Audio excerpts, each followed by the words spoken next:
नमस्ते साथियों, आज मैं एक नया वीडियो लेकर आया आपके सामने। आरपीएससी L2 L1 और भी अन्य परीक्षाओं में जो राजस्थान के जनरल नॉलेज के प्रश्न पूछे जाते हैं उनमें बहुविकल्पिक प्रश्न होते हैं, परंतु जब 4 उत्तर में से हमें एक सही करना होता है तो मैंने यहाँ पर सिर्फ एक ही उत्तर लिया। बहुविकल्प की जगह इनको अति लघुत्तरात्मक प्रश्न के रूप में लिया है। आप देखिएगा प्रश्न को पढ़ करके कि मैंने इसका मात्र उत्तर लिया है, जैसे कि आपको समझ में आ जाएगा कि राजस्थान का प्रथम पूर्ण साक्षर गांव कौन सा है। तो यहाँ पर यदि बहुविकल्पिक प्रश्न दिए हों पेपर में तो वहाँ हमें 4 में से एक ही तो लिखना होता है, इसलिए मैंने यहाँ पर सिर्फ एक ही लिखा है। जिस राजस्थान का प्रथम पूर्ण साक्षर गाँव है तो वो है मसूदा, ये अजमेर ज़िले में है। और मैं आपको बता दूं साथियों, यहाँ मैंने जो 40 प्रश्न का ये वीडियो बनाया इसमें सिर्फ अजमेर ज़िले का ही वर्णन है, यानी कि ये वीडियो अजमेर ज़िले से संबंधित है। तो आप आराम से देखिएगा। 40 क्वेश्चन है जिसमें अजमेर ज़िले की मैंने सारी जानकारी समेटने की कोशिश की है। तो धन्यवाद। इसका जो पहला प्रश्न है वो है साथियों कि राजस्थान का प्रथम पूर्ण साक्षर गाँव कौन सा है, तो वो है मसूदा, ये अजमेर ज़िले में है। दूसरा जो क्वेश्चन है इसका वो है कि देवताओं की उपनगरी के रूप में प्रसिद्ध है, ये क्वेश्चन है। इसमें भी आपको वहाँ 4 बहुविकल्प मिलेंगे, इसलिए यहाँ पर मैंने एक ही लिया है और हमें यही याद रखना है कि देवताओं की उपनगरी के रूप में प्रसिद्ध कौन सा शहर है। तो इसमें अपन को सिर्फ यही याद रखना है यहाँ कि पुष्कर हैं वो। इसके बाद देखिए दूसरा जो क्वेश्चन है, तीसरा जो क्वेश्चन है इसमें देखें आप साथियों, इसका जो तीसरा क्वेश्चन है वो यह है कि किसके द्वारा अजमेर ज़िले की स्थापना की गई थी। यहाँ पर भी मैंने एक ही लिया है, ये अर्णोराज द्वारा अजमेर ज़िले की स्थापना की गई थी। आपका इसमें समय भी बच रहा है और जल्दी जल्दी ये क्वेश्चन भी पूरे हो रहे हैं। तो अजमेर ज़िले की जो स्थापना की गई थी वो अर्णोराज द्वारा की गई थी। यहाँ पर साथियों अगला प्रश्न देखिए, चौथा जो प्रश्न है वो ये है कि किस ज़िले की सीमा अजमेर ज़िले से स्पर्श नहीं करती है। यहाँ पर बहुत सारे ज़िले दिए हुए थे तो यहाँ ये थोड़ा आपको अटपटा लगेगा, लेकिन 4 विकल्प में अगर ये आता है तो इसमें जोधपुर ज़िले की सीमा अजमेर ज़िले से नहीं लगती है। यहाँ पर अगला क्वेश्चन वापस देखिएगा आप कि अजमेर ज़िले को किन किन नामों से जाना जाता है, सिर्फ अजमेर ज़िले को। तो यहाँ पर मैंने सारे नाम लेने की कोशिश करी जिस नाम से अजमेर ज़िले को जाना जाता है। तो देखिए अजमेर ज़िले को राजपुताना की कुंजी कहा जाता है, अजमेर ज़िले को भारत का मक्का कहा जाता है और अजमेर ज़िले को राजस्थान का हृदय भी कहा जाता है। उक्त तीनों नामों से अजमेर ज़िले को जाना जाता है। आपको जो अगला जो प्रश्न है वो ये है साथियों कि राजस्थान की सबसे लंबी नदी का क्या नाम है। तो राजस्थान की सबसे लंबी नदी जो है वो है साथियों लूणी नदी। 7वां प्रश्न जो है आपका वो यह है कि राजस्थान की प्रथम गुलाब के पुष्प की मंडी कहाँ पर स्थित की गई। प्रथम मंडी जो लगाई गई थी साथियों, यहाँ पर थोड़ा सा मेरे से ये गलत हो गया, इसको आप आराम से इस तरह से समझिए कि यह है तो अजमेर में ही है, लेकिन साथियों जो ये जो मंडी थी अजमेर की बजाय यहाँ लगी तो वहीं थी, लेकिन गनोहड़ा पुष्कर में थी। ये अजमेर में गनोहड़ा पुष्कर, ये जो राजस्थान की प्रथम मंडी लगी थी साथियों वो गनोहड़ा पुष्कर में लगी थी। तो यहाँ पर इसका सीधा नाम अजमेर में नहीं आएगा, ये आपको थोड़ा सा इस करके गनोहड़ा पुष्कर में। इससे अगला है किस रानी ने अपने नाम के सिक्के जारी किए गए थे। इस रानी का नाम था रानी सोमलेखा। रानी सोमलेखा द्वारा अपने नाम से सिक्के जारी किए गए थे। इसका अगला क्वेश्चन देखिए वापस, प्रश्न नंबर 9 है साथियों, कौन सा दुर्ग अथवा किला अजमेर ज़िले में नहीं है। वहाँ पर 4 जो विकल्प होते हैं उसमें से कौन सा किला ये यहाँ पर है। जैसे ये गागरोन का किला अजमेर में स्थित नहीं है, ये गागरोन का किला साथियों झालावाड़ में स्थित है।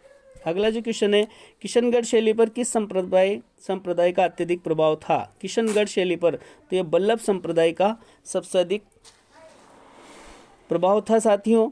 इससे आगे देखिए आपका 11वां प्रश्न है, मेयो कॉलेज के प्रथम आचार्य कौन थे। मेयो कॉलेज के प्रथम आचार्य कौन थे, तो इसमें आएगा साथियों ओलिवर सेंट, मेयो कॉलेज के प्रथम आचार्य थे।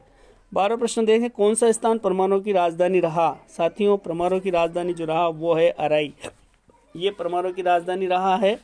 इसके अगला 13वां नंबर का क्वेश्चन आप वापस देखेंगे तो यह है, पुष्कर में वराह मंदिर का निर्माण किस शासक द्वारा करवाया गया?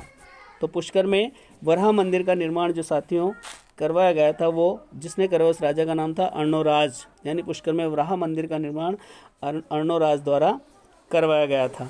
14 नंबर का प्रश्न देखिए साथियों, 14 नंबर का प्रश्न है, किस नदी को सिक्कों की रानी के नाम से जाना जाता है? तो यह है सोमल, सोमल नदी को सिक्कों की रानी के नाम से जाना जाता है। 15 नंबर का जो प्रश्न है वो यह है साथियों कि निम्बार्क संप्रदाय को मारवाड़ में अन्य किस नाम से जाना जाता है? तो निम्बार्क संप्रदाय को मारवाड़ में अन्य नाम जो है उसका नीमावत संप्रदाय है। अगला जो आपका 16 नंबर का जो क्वेश्चन है वो, किशनगढ़ प्रजामंडल की स्थापना कब हुई थी? तो किशनगढ़ प्रजामंडल की स्थापना साथियों 1939 में हुई थी। ये आपका 16 नंबर का प्रश्न हो गया। अगला प्रश्न देखिए आप, 17 नंबर का प्रश्न है वापस हमारा कि सावित्री माता जी का मंदिर पुष्कर में किस पहाड़ी पर बना हुआ है? तो सावित्री माता का मंदिर साथियों अजमेर ज़िले में यहाँ पर पुष्कर में रत्नागिरी पहाड़ी पर बना हुआ है, यानी सावित्री माता का जो मंदिर है वो रत्नागिरी पहाड़ी पर है। 18 नंबर का क्वेश्चन है, अजमेर किले में सबसे ज़्यादा उत्पादन किस फसल का होता है? किले में, नहीं कि जिले में। अजमेर किले में सबसे ज़्यादा उत्पादन किस फसल का होता है? तो साथियों वहाँ पर ज्वार का सबसे ज़्यादा उत्पादन होता है। इसके बाद वापस आपका 19वां नंबर का जो क्वेश्चन है वो ये है साथियों, कौन सी झील हिंदुओं का 5वां तीर्थ उपनाम से प्रसिद्ध है? कौन सी झील हिंदुओं का 5वां तीर्थ उपनाम से प्रसिद्ध है? तो वो है पुष्कर झील। इस प्रकार से 19वां प्रश्न पूरा हुआ। 20वां प्रश्न देखिए साथियों, कौन सी झील अकाल राहत कार्यों हेतु निर्मित की गई थी? तो वो ये है फाय सागर। अकाल राहत कार्य हेतु निर्मित की गई थी वो कौन सी झील है? तो वो है फाय सागर झील। किस नदी पर बांध बनाकर फाय सागर झील का निर्माण किया गया? ये भी अजमेर ज़िले से संबंधित ही है। बांडी नदी पर बांध बनाकर ये फाय सागर झील का निर्माण किया गया। यह आपका 21वां प्रश्न हुआ। 22वां देखिए साथियों, बांडी नदी किस ज़िले में स्थित है? तो ये अजमेर में है। बांडी नदी किस ज़िले में स्थित है? तो अजमेर ज़िले में ही है। किस ज़िले को किस नदी को महाकवि कालिदास ने अंतः सलीला कहा? किस नदी को महाकवि कालिदास ने अंत्य सलीला कहा साथियों? तो यह है लूणी नदी। लूणी नदी को उन्होंने अंत्य सलीला कहा गया। 24वां प्रश्न देखिए साथियों, किस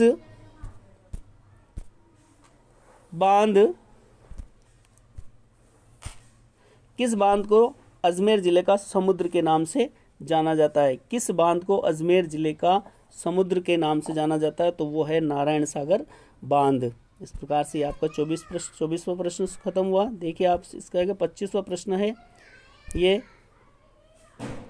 लूनी नदी का पानी कहाँ तक मीठा रहता है उसके बाद खारा हो जाता है? कहाँ तक ये पानी मीठा रहता है उसके बाद खारा हो जाता है? तो ये बालोतरा के बाद खारा पानी हो जाता है।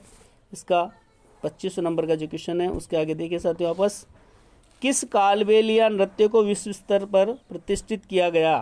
किस कालबेलिया नृत्य को विश्व स्तर पर प्रतिष्ठित किया? तो वो कालबेलिया नृत्य है साथियों गुलाबों का नृत्य। गुलाबों का नृत्य। इससे अगला देखिए, राजस्थान में सर्वाधिक स्थानीय आक्रमण किस दुर्ग पर हुए? तो यह है, इसका उत्तर है तारागढ़ दुर्ग। यानी तारागढ़ दुर्ग पर राजस्थान में सर्वाधिक स्थानीय आक्रमण हुए। इसके आगे देखिए साथियों प्रश्न नंबर 28, सोनी जी की नशिया जैन मंदिर किस अन्य नाम से प्रसिद्ध है? तो ये लाल मंदिर के नाम से प्रसिद्ध है। आतेड़ की छत्रियाँ किस धर्म या संप्रदाय से संबंधित है? तो यहाँ इसका जो उत्तर है साथियों वो है दिगंबर जैन संप्रदाय से संबंधित है। राजस्थान के अजमेर जिले में सहकारिता का उदय किस सन से माना जाता है? तो वो 1904 से माना जाता है। सहकारिता का उदय 1904 से माना जाता है अजमेर ज़िले में। इसके बाद देखिए यहाँ पर ये क्वेश्चन आपको बहुत सारे प्रश्नों के अंदर आ सकता है कि पुष्कर में कौन कौन से मंदिर स्थित है। तो साथियों पुष्कर में ब्रह्मा जी का मंदिर है, सावित्री जी का मंदिर है, गायत्री जी का मंदिर है, बैकुंठ मंदिर है, नौसर माता का मंदिर है और रंगनाथ जी का मंदिर है और वराह मंदिर है। ये इतने सारे मंदिर पुष्कर में स्थित है जिनको हम आराम से याद रख सकते हैं। इसका अगला प्रश्न है साथियों, रूठी रानी का मंदिर तारागढ़ दुर्ग में स्थित है, परंतु ये किस जिले में है? तो ये अजमेर ज़िले में ही है। रूठी रानी का मंदिर अजमेर ज़िले में ही है। अपना जो 33वां नंबर का क्वेश्चन है वो ये है साथियों, चंद्रप्रदाय का प्रसिद्ध महाकाव्य क्या है? तो पृथ्वीराज रासो चंद्रप्रदाय का प्रसिद्ध महाकाव्य। अजमेर ज़िले का यातायात कोड नंबर क्या है? जिस तरह से ये भी बहुत ज़रूरी है, तो अजमेर ज़िले का जो यातायात कोड नंबर है साथियों वो है RJ01। इसी प्रकार बनी ठनी शैली कहाँ की प्रसिद्ध है? तो साथियों बनी ठनी जो शैली है वह कहाँ की प्रसिद्ध है? तो यह है किशनगढ़ की शैली। बनी ठनी शैली कहाँ की प्रसिद्ध है? तो किशनगढ़ की शैली प्रसिद्ध है। अगला जो है चरी नृत्य कहाँ का प्रसिद्ध है? तो चरी नृत्य भी किशनगढ़ अजमेर का प्रसिद्ध है साथियों, ये याद रखना चाहिए हमें। चरी नृत्य कहाँ का प्रसिद्ध है? तो किशनगढ़ अजमेर का ही प्रसिद्ध है। 37वां देखिए, चरी नृत्य की प्रमुख नृत्यांगना का क्या नाम है? चरी नृत्य जिसने किया था उस प्रमुख नृत्यांगना का क्या नाम है साथियों? तो उसका नाम है फल्गुबाई। चरी नृत्य सबसे अच्छा जो किया उसका जो प्रमुख नृत्यांगना है वो है फल्गुबाई। इसके बाद आप 38वां नंबर का प्रश्न देखिए साथियों। 38वां जो प्रश्न है वो है 38वें नंबर का प्रश्न है हमारा, देवर भाभी की गेर कहाँ की प्रसिद्ध है? अब यहाँ देखेंगे हम देवर भाभी की गेर कहाँ की प्रसिद्ध है? तो इसका जो उत्तर है ब्यावर अजमेर की प्रसिद्ध है। देवर भाभी की गेर जो है वो अजमेर ब्यावर में जो अजमेर में जो ब्यावर है वहाँ की प्रसिद्ध है। 39वां नंबर का जो प्रश्न है, अंगारों की होली कहाँ की प्रसिद्ध है? तो इसमें आएगा साथियों केकड़ी अजमेर की प्रसिद्ध होली है अंगारों की होली। अंतिम जो प्रश्न है हमारे इस वीडियो का वो है, ख्वाजा मोइनुद्दीन चिश्ती की दरगाह कौन से ज़िले में स्थित है? तो साथियों इसको हम सब जानते हैं, पूरा भारत पूरा विश्व जानता है, अजमेर में ख्वाजा मोइनुद्दीन चिश्ती की दरगाह स्थित है। इस प्रकार से मेरा एक छोटा सा प्रयास था ये इस वीडियो का, इसमें लगभग 40 क्वेश्चन है साथियों। ज़रूर आपके लिए यह प्रश्न बेहद उपयोगी होंगे रीट में, जहाँ भी आप जनरल नॉलेज का राजस्थान से संबंधित प्रश्न उत्तर देंगे। और इसका ये सिर्फ मैंने इसमें अजमेर ज़िलों को लिया। धन्यवाद साथियों आपको वीडियो देखने के लिए। आशा है आप पूरा वीडियो देखेंगे और आपकी जानकारी आगे बढ़ेगी। इसी के साथ मैं वीडियो का समापन करता हूँ। जय हिंद।